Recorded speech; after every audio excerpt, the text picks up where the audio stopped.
The massive space station called Nexus Prime looked like a giant metal flower floating in the darkness of space. It had been built around the planet Kepler 442b, spinning slowly as it orbited the world below. Today, this station was more crowded than it had ever been.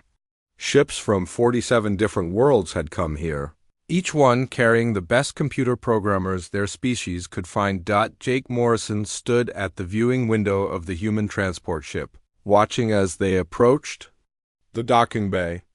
He was a tall man with short brown hair and calm blue eyes. As the commander of Earth's programming team, he had seen many strange things during humanity's 20 years in the Galactic Federation, but this competition was something special. "Look at all those ships," said Lisa Parker, joining him at the window. She was a software engineer from California, known for solving impossible problems with simple solutions. Her dark hair was pulled back in a practical ponytail, and she carried a beat-up laptop computer that had traveled with her across 3 star systems. Behind them, Alex Turner was checking their equipment one more time.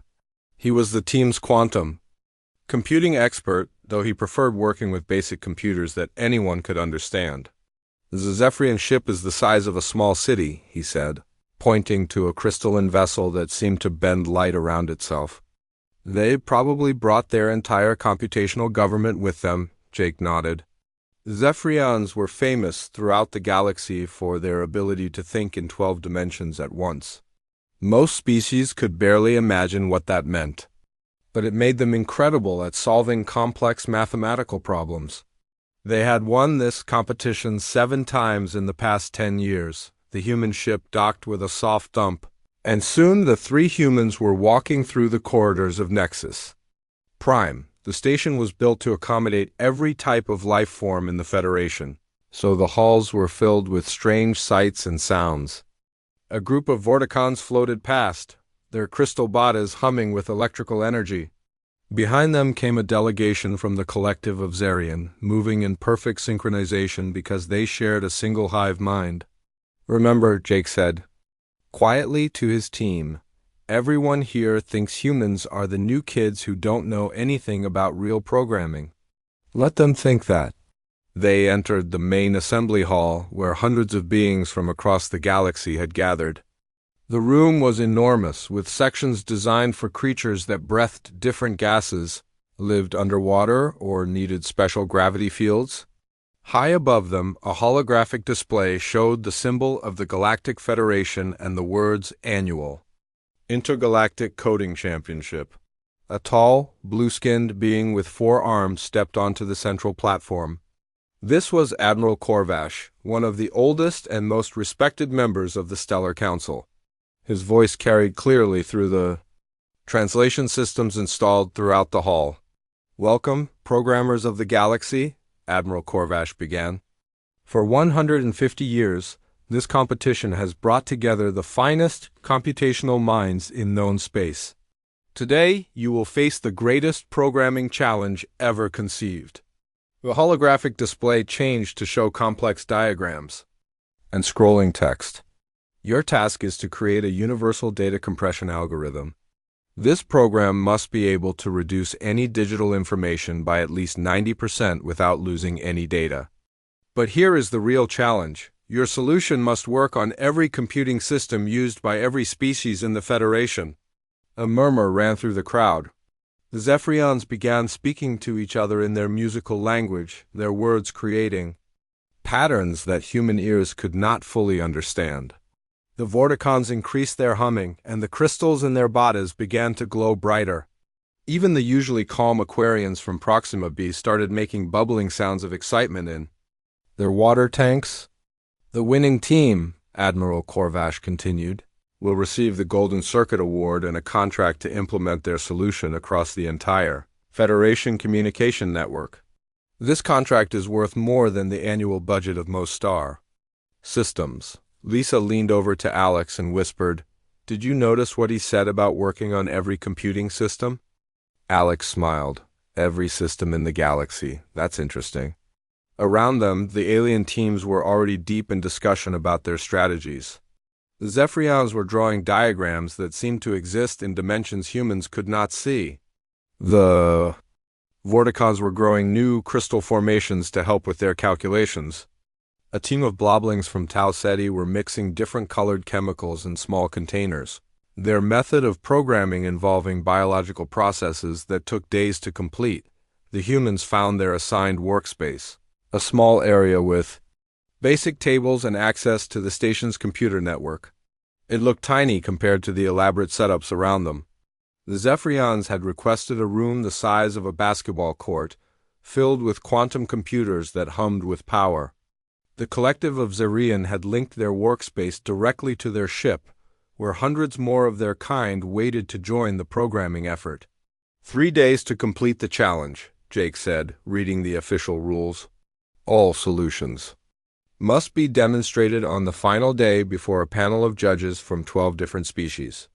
Lisa opened her laptop and began reading through the technical specifications of the challenge. The requirements were incredibly detailed, listing compatibility needs for computing systems that ranged from quantum processors to biological networks to crystalline matrix computers. Some species processed information using sound waves, others used chemical reactions, and still others manipulated energy fields in ways that human science was only beginning to understand. "Look at this," Alex said, pointing to his tablet. The Meccano builders just requested delivery of 3 tons of rare metals from the Andromeda Galaxy. The Aquarians want to flood half their workspace. And the Zephyrians are asking for permission to create a small artificial dimension. Jake watched as teams around them began setting up increasingly complex equipment. Robots carried in machines that seemed to defy physics. Technicians installed tanks, energy fields, and devices that made sounds like dying whales. The air in the hall began to smell like ozone, chemicals, and things that probably did not exist naturally anywhere in the universe. The human workspace remained simple. 3 tables, 3 chairs, and Lisa's old laptop computer. "Aren't we going to request any special equipment?" asked a nearby reporter, a mantis-like creature from the Rigel system. Jake smiled. "We have everything we need." The reporter's antenna twitched in what might have been confusion before moving on to interview the Zephyrian team, who were explaining their need for computational power equivalent to a small star dot as the first day began. The humans sat quietly in their workspace while chaos erupted around them. The sound of alien languages, humming machines, and bubbling chemicals filled the air. Teams rushed back and forth, carrying components and materials that cost more than most planets made in a year. Lisa opened a simple text editor on her laptop and began typing, not code, not yet, but notes. She was thinking about the problem in a way that none of the other teams seemed to be considering. The competition had begun, and the galaxy was about to learn something important about the way humans solved problems. 3 days passed quickly on Nexus Prime, and the alien teams worked without stopping. The station's computational labs buzzed with activity day and night.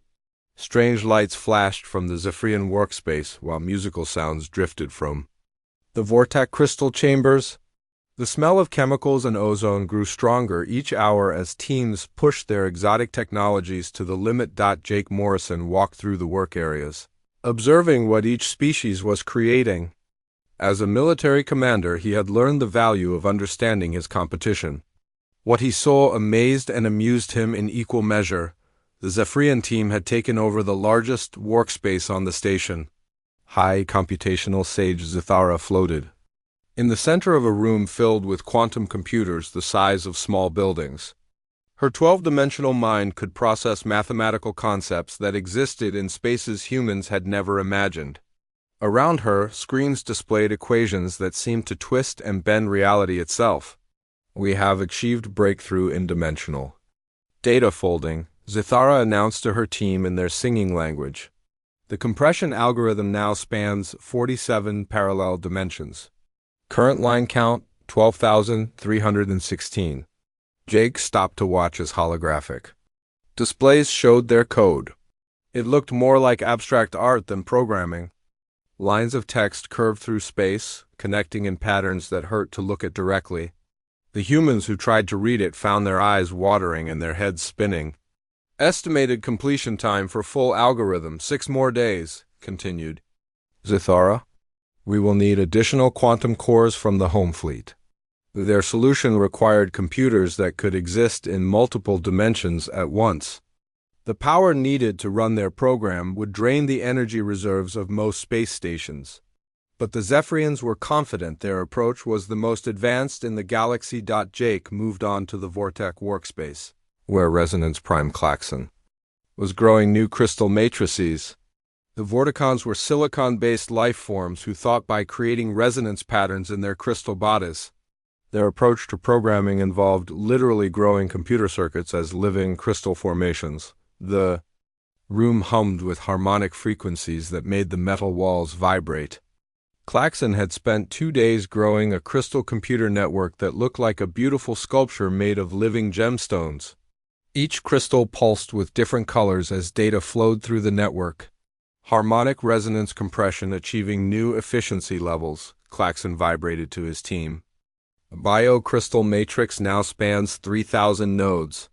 Estimated completion rate, 94% compression with full data integrity. Their solution was beautiful to watch, but it required rare crystals that took decades to grow properly. The minerals needed came from the cores of dying stars and cost more than the gross domestic product of most planets. Implementation would be nearly impossible for civilizations that did not have access to stellar mining operations. Jake continued his tour to the collective of Zarian workspace. Here, things were even stranger. The collective was a hive-minded species where hundreds of individuals could link their consciousness together. They had connected over 1,000 minds to work on the compression problem. The workspace looked like a medical facility, with hundreds of bio-neural interface pods connected by organic cables. Inside each pod, a member of the collective floated in nutrient fluid while their mind joined the group consciousness. The combined intelligence worked on the problem like a biological supercomputer. Hive mind consensus achieved on algorithm structure, the collective announced through their speakers. Current solution requires minimum 500 linked consciousness units for optimal function. Compression rate, 96% with adaptive learning protocols. Their code wrote itself in real time, evolving and changing as the hive mind discovered new approaches. But their solution could only work for species that had developed group consciousness technology. For individual-minded species like humans, it was completely useless. The Aquarian team from Proxima B had flooded their entire workspace. Jake watched through thick glass as they swam around their underwater computers, using sonic waves to manipulate data. Their compression algorithm worked by converting information into sound patterns that could be stored in pressure waves within liquid mediums. Sonic compression protocols achieving theoretical maximum, bubbled team leader Flow Singer Delph. Pressure-based storage systems showing excellent data retention. Implementation requires full aquatic computing infrastructure across all Federation networks. Their solution would work perfectly for underwater civilizations, but every other species in the galaxy would need to flood their computer systems to use it. The cost of converting dry-land computing networks to aquatic systems would bankrupt. Most star systems, even the peaceful bloblings from Tau Ceti, had developed an incredibly complex solution. Their biochemical approach involved mixing different organic compounds that stored data in molecular structures. Their workspace smelled like a chemical factory and looked like a mad scientist's laboratory. Molecular data storage achieving stability, announced Chief Biochemist Glorp through his translator device. 15-phase compression process now functional. Storage medium requires controlled environment with temperature variance of less than 0.001 degrees. Their solution could store vast amounts of information in tiny biological molecules, but it required perfect environmental control and exotic chemicals that existed on only 3 worlds in known space. Jake returned to the human workspace, where Lisa Parker and Alex Turner were sitting calmly at their simple tables. Lisa's old laptop was open, displaying what looked like a basic text editor. Alex was reading through technical specifications on his tablet, occasionally making notes on a piece of paper with an actual pen. "How's our competition looking?" Lisa asked without looking up from her screen. "Expensive," Jake replied. The Zephyrians need computers the size of moons. The Vorticons are growing crystals that cost more than planets. The collective wants to link 1,000 minds together, and the Aquarians want to flood the galaxy, Alex chuckled. Anyone considering what the challenge actually asked for? You mean universal compatibility? Lisa said, finally looking up. I don't think so. They're all trying to make their own systems work better instead of finding something that works for everyone. Jake sat down at his table and watched the chaos continuing around them. Teams of technicians rushed back and forth, carrying exotic materials and installing impossible equipment. The air crackled with energy fields and strange radiations from machines that pushed the boundaries of known physics. The human workspace remained an island of calm in the storm of activity. 3 tables, 3 chairs, and 1 old laptop computer. No exotic materials, no rare crystals, no quantum dimensions, and no flooded chambers. You know, Lisa said thoughtfully, every computer system in the galaxy, no matter how weird or advanced, still has to do basic math. Alex nodded. Addition, subtraction, simple logic operations. The fundamental building blocks are the same everywhere. Jake smiled. The aliens were creating solutions so complex that only their own species could use them. But the challenge had asked for something universal, something that would work for everyone. The humans were thinking about the problem differently, and Jake had a feeling that would make all the difference. Lisa Parker sat in the quiet corner of the human workspace, sipping coffee from a simple metal cup. Around her, the alien teams continued their frantic work with increasing desperation. The deadline was only hours away, and most teams were still adding complexity to their solutions. Instead of finishing them, she pulled up the competition requirements on her laptop screen for the 20th time that day. Alex Turner leaned over her shoulder, reading along with her. Jake Morrison stood nearby, watching the chaos in the other workspaces with growing amusement. Look at this line here, Lisa said, pointing to a specific part of the requirements. The algorithm must work across all known alien computing architectures. That means Zephyrian quantum processors, Vortac crystal matrices, collective bio-neural networks, Aquarian sonic computers, and 43 other completely different systems. Alex nodded slowly. And here, he said, pointing to another section, it says the solution must be implementable without requiring species-specific hardware or exotic materials. Jake walked over and read the requirements himself. So basically, it has to work on any computer system in the galaxy using only things that already exist everywhere. Exactly, Lisa said, but look what everyone else is doing. Through the transparent walls of their workspace, they could see the Zephyrian team frantically trying to debug their 47-dimensional algorithm. The code had grown to over 18,000 lines and now required 3 different types of exotic matter that existed in only 2 locations in the known universe. High computational sage Zithara was floating in circles. Her 12-dimensional consciousness, apparently tied in knots, the Vortac team was growing additional crystal matrices because their original network could not handle the complexity of their own solution. Resonance prime klaxon's harmonic frequencies had become so complex that they were creating interference with the space station's navigation systems. Their beautiful crystal computer now required environmental controls that could maintain perfect conditions found only in the cores of specific types of stars.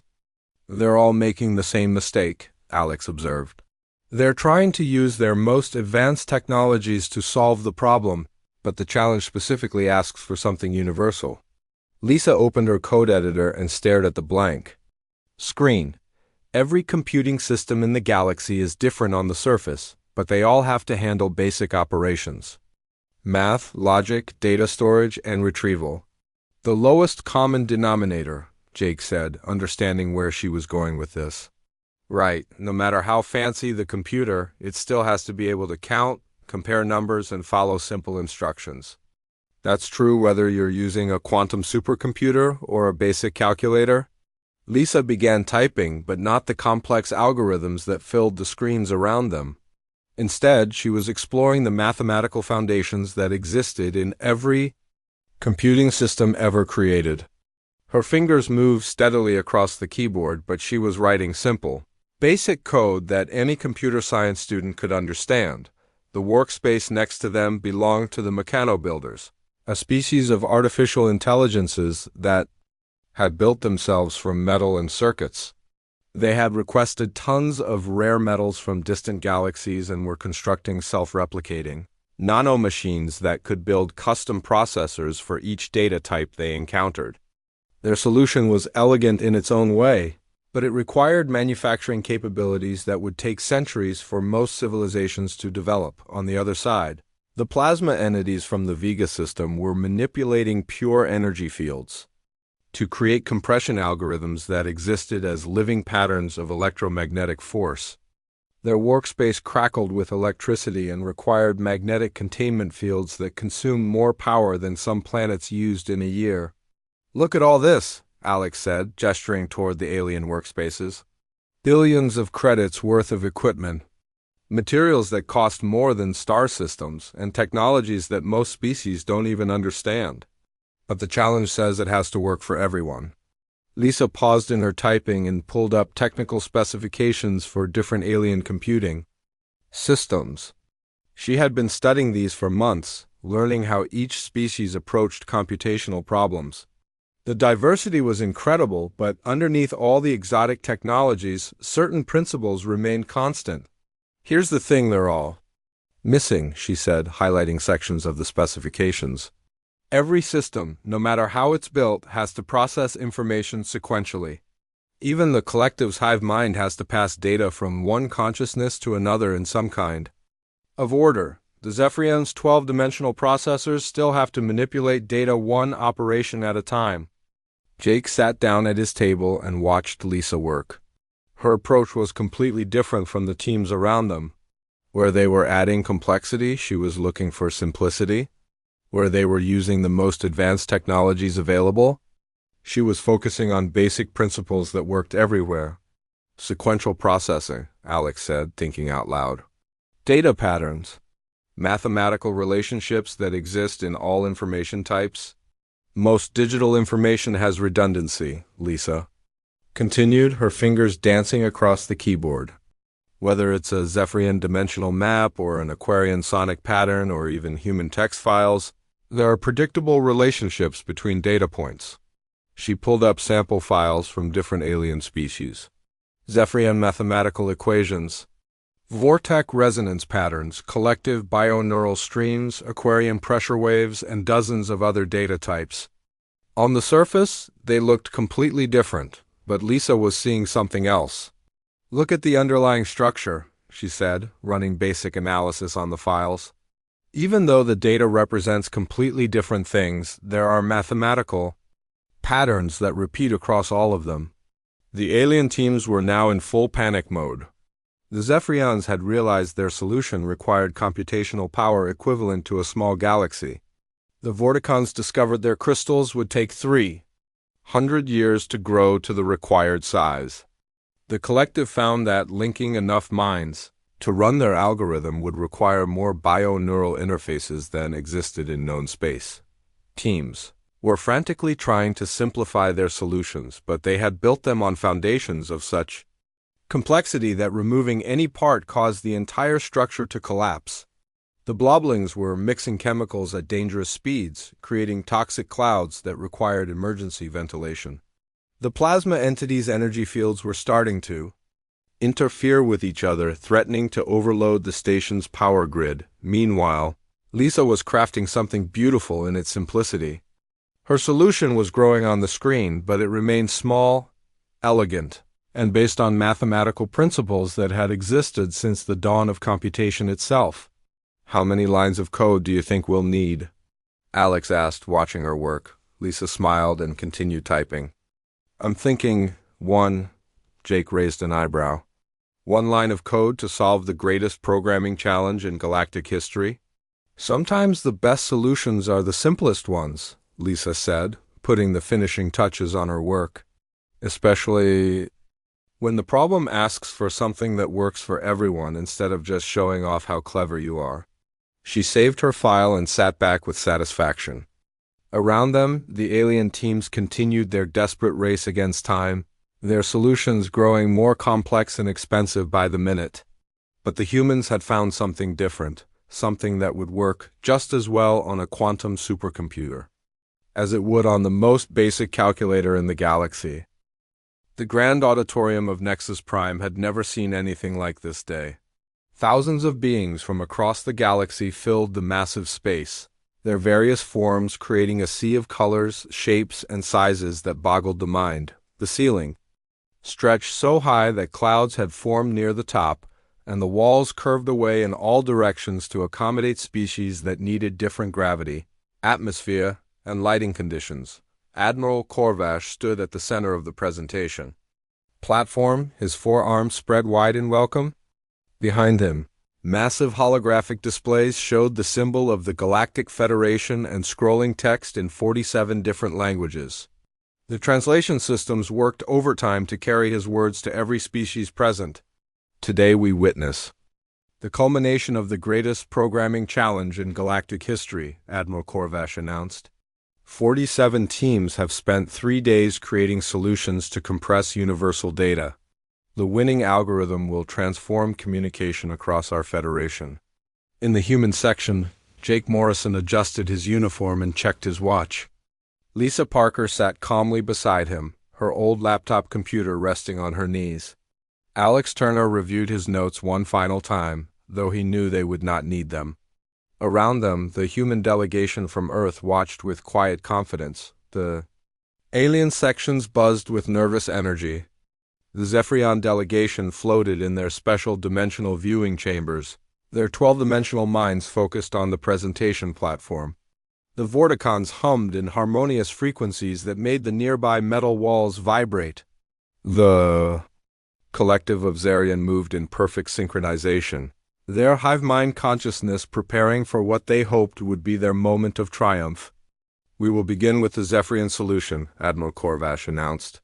High computational Sage Zithara will demonstrate their hyperdimensional compression algorithm.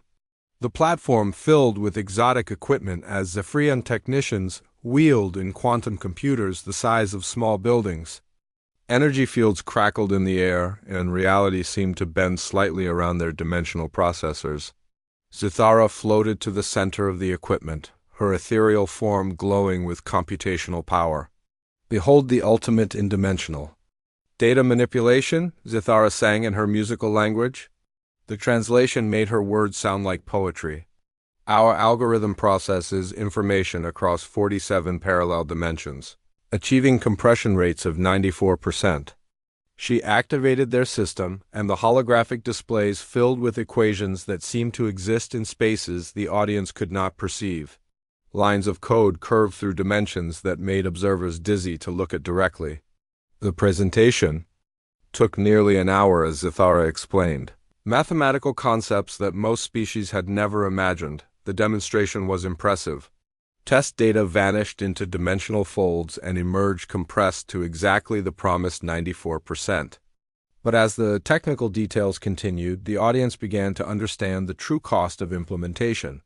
3 quantum supercomputers running in parallel. Energy consumption equal to a small star. Exotic matter that existed in only 2 locations in the known universe. Implementation timeline across the Federation, approximately 400 years. Zithara concluded. Estimated cost, equivalent to the gross domestic product of 12 major star systems. Murmurs ran through the audience. The solution worked, but no civilization could afford to use it. The Vorticons presented next. Resonance Prime Klaxon's crystal body glowed as he demonstrated their living crystal compression matrix.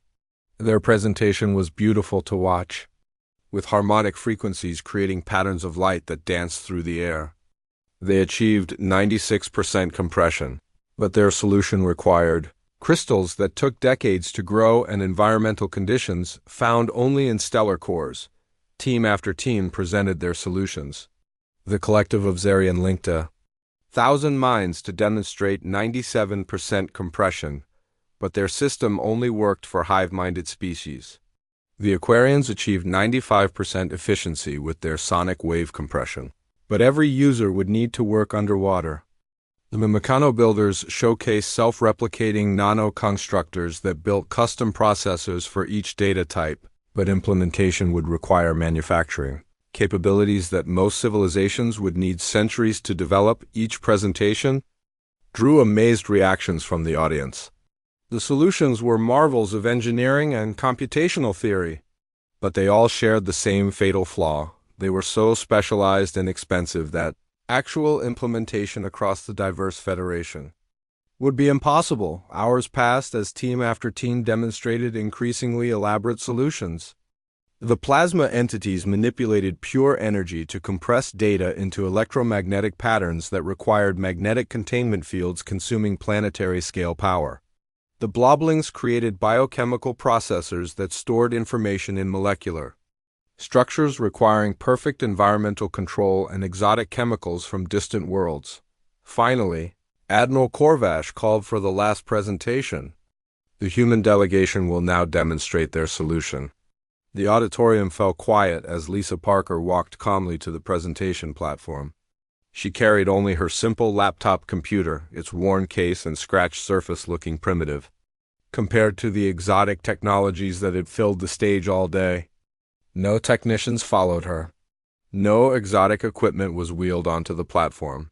She simply connected her laptop to the presentation system and opened a single text file on the massive holographic display. Visible to every being in the auditorium, one line of code appeared. Compress equals lambda data. Data to 2 if len data, %2 equals 0 else. Data. 2 plus data, necessum. The silence that followed was complete. Thousands of beings stared at the display, certain that something had gone wrong with the translation. Systems. The Zephyrians' 12-dimensional consciousness experienced what could only be described as confusion. The Vorticon's harmonic humming stopped entirely. Even the collective's hive mind seemed to pause in collective bewilderment. "This is the entire solution?" Admiral Corvash asked, his ancient voice carrying what might have been amusement. "Yes," Lisa replied simply. "One line of code that will run on any computing system in the galaxy." She began her demonstration without fanfare. First, she loaded test data provided by the Zephyrian team. Their complex hyperdimensional equations, filled with mathematical concepts that existed in 12 dimensions, compressed flawlessly to exactly 90% of their original size. Next came Vortac resonance. Patterns, crystalline data structures that represented harmonic frequencies beyond human hearing. The simple algorithm compressed them perfectly, maintaining all the essential information while reducing storage requirements by 90%. The collective's bioneural data streams followed. Then Aquarian sonic wave files, Meccano Builder, construction templates, and data samples from every other species in the Federation. Each compression worked perfectly, achieving exactly 90% reduction across every single format. But how is this possible? Resonance Prime Klaxon vibrated in confusion, his crystal form flickering with perplexed light patterns. Lisa smiled and began to explain. Every computing system in the galaxy, no matter how advanced or exotic, understands basic mathematical operations. This algorithm takes every second element from any data stream. For most structured data, this maintains enough information to reconstruct the original with minimal loss. She typed a second line of code for decompression, equally simple. Since we know the pattern, we can fill in the missing elements using basic mathematical relationships that exist in virtually all data types. The alien delegates began calculating frantically, their various forms of consciousness struggling to comprehend how they had missed something so fundamentally simple. The Zephyrians' dimensional processors briefly experienced computational overflow, trying to analyze the elegant simplicity. The collective's 1,000 linked minds buzzed with confused chatter. Your solution requires no exotic matter, no specialized hardware, no rare elements, and no unique biological adaptations, Admiral Corvash observed. It will function identically on a quantum supercomputer or a basic calculator. That was the requirement, Jake Morrison said, stepping forward. Universal compatibility. Sometimes the most advanced solution is not the most complex one. It is. The one that works for everyone. The judging panel consisted of representatives from 12 different species, each bringing their own perspective to the evaluation. They deliberated for exactly 17 seconds before reaching unanimous agreement. The human solution is declared the winner of this year's Intergalactic Coding Championship. Admiral Corvash announced. The auditorium erupted in sounds that no single species could have produced alone. Cheers, harmonic resonances, electromagnetic pulses, and biological chemical releases filled the air. Lisa Parker became the first human to win the galaxy's highest programming honor, and she had done it with something so simple that any first-year computer science student could understand it. As the celebration continued around them, the three humans quietly packed their simple equipment. The galaxy had just learned something important about the difference between complexity and elegance. The celebration in the grand auditorium slowly quieted as the reality of what had just happened began to sink in across the galaxy.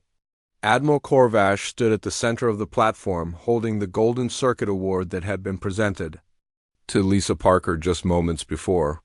The ancient symbol gleamed under the lights, its crystalline surface reflecting the confused faces of thousands of alien delegates. "Perhaps," Admiral Corvash said, his voice carrying easily through the translation systems, "the human team would explain how they approach this challenge differently than everyone else." Lisa Parker stepped forward, still carrying her simple laptop computer. Around her, the massive holographic displays continued to show her single line of code. That elegant solution that had stunned the greatest programming minds in the galaxy. She looked out at the sea of alien faces, each representing species that had spent millennia developing increasingly complex technologies. "We started by reading the requirements carefully," Lisa began. "The challenge asked for a universal algorithm that would work on every computing system in the Federation. Not the most advanced algorithm, not the most impressive one, but one that would actually work for everyone." High computational sage Zithara floated in her dimensional viewing chamber, her 12-dimensional consciousness struggling to process this concept. "But surely more complex solutions achieve better results," she sang in her musical language. "Our dimensional folding techniques represent thousands of years of mathematical advancement." Alex Turner stepped up beside Lisa. "Your solution is incredible," he said respectfully, "but it requires technology that only exists in 3 locations in the known universe." The challenge specifically stated that implementation must be possible across all Federation systems. The Vortec delegation hummed in confused harmonies. Resonance Prime Klaxon's crystal form flickered with perplexed light patterns. "Our biocrystal matrices achieve 96% compression efficiency.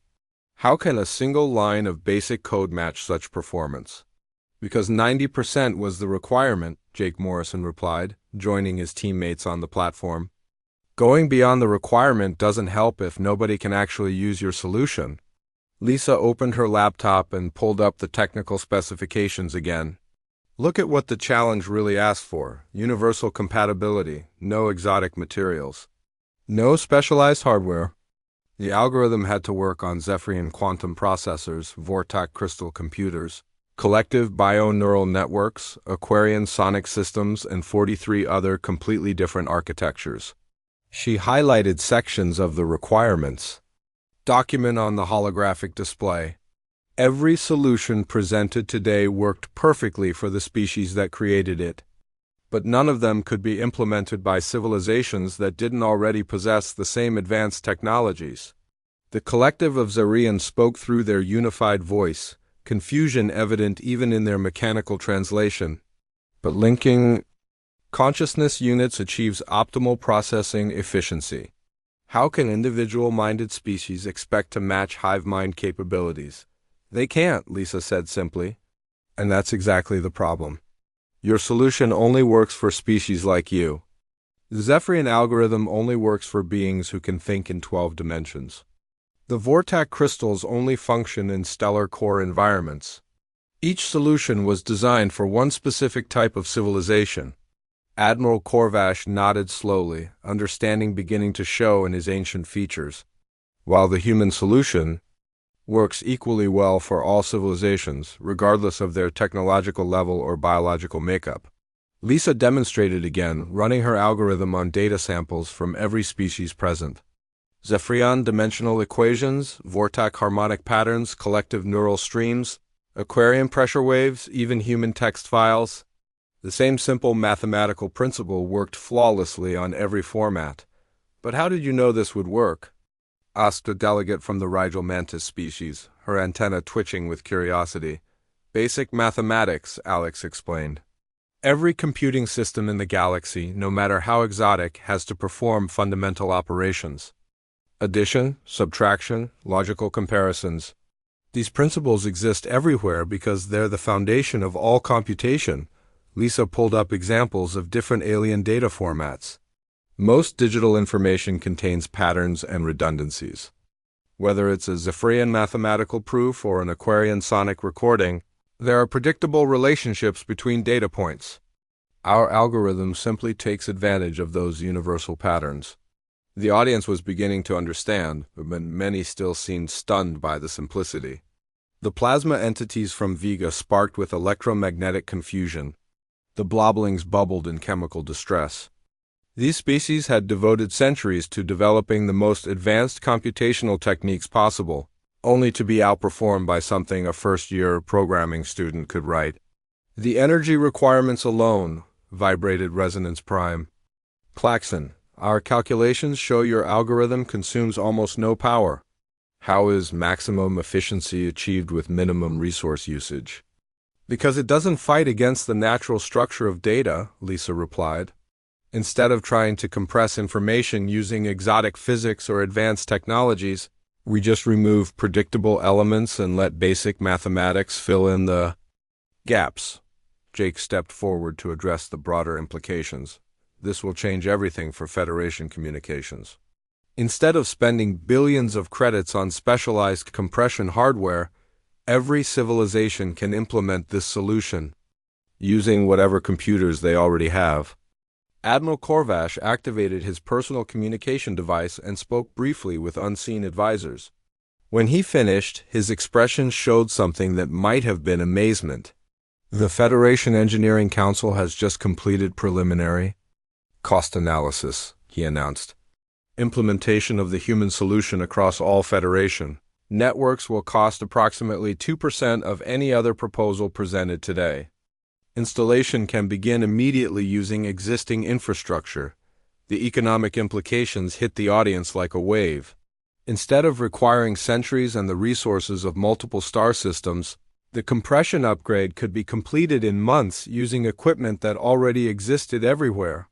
Furthermore, Admiral Korvash continued, energy savings from reduced data transmission loads will fund 3 new deep space exploration missions to distant galaxies. The human delegation exchanged quiet smiles as the magnitude of their achievement became clear. They had not just won a programming competition. They had solved a galactic infrastructure problem that would benefit every civilization in known space. There is one more thing, Lisa said, raising her voice to address the entire auditorium. We're releasing this algorithm to public domain. No patents, no licensing fees, no restrictions. Anyone can use it, modify it, or improve upon it freely. This announcement caused an uproar among the alien delegates. In galactic society, advanced algorithms were typically guarded secrets worth fortunes. The idea of giving away such valuable intellectual property seemed incomprehensible to many species. Why? Would you not profit from such a revolutionary breakthrough? Asked the Meccano Builder representative, his artificial consciousness clearly struggling with the concept. Jake smiled. Because the best solutions are the ones that help everyone. Sometimes you have to step back and ask if there's a simpler way to solve the problem. As the formal ceremony concluded and the delegates began to disperse, word of the human victory spread rapidly across the galaxy. Within hours, news networks on dozens of worlds were discussing the shocking upset. The story of how 3 humans with basic equipment had outperformed the most advanced civilizations in space became instant legend. In the quiet aftermath, as the humans packed their simple gear, Lisa reflected on what had happened. The galaxy was full of species that had spent millennia developing increasingly sophisticated solutions to complex problems. But sometimes, the most elegant answer was also the most obvious one. The Federation's communication networks began implementing the human algorithm the following month. Energy consumption dropped by billions of kilowatt hours. Data transmission costs plummeted, and across the galaxy, civilizations that had never been able to afford advanced compression technology suddenly found themselves connected to the galactic internet with the same efficiency as the most advanced worlds. The story became required. Reading in alien universities typically taught as an example of how perspective and simplicity could triumph over complexity. Most importantly, it reminded the galaxy that advancement didn't always mean adding more complications. Sometimes the best solution was also the simplest one.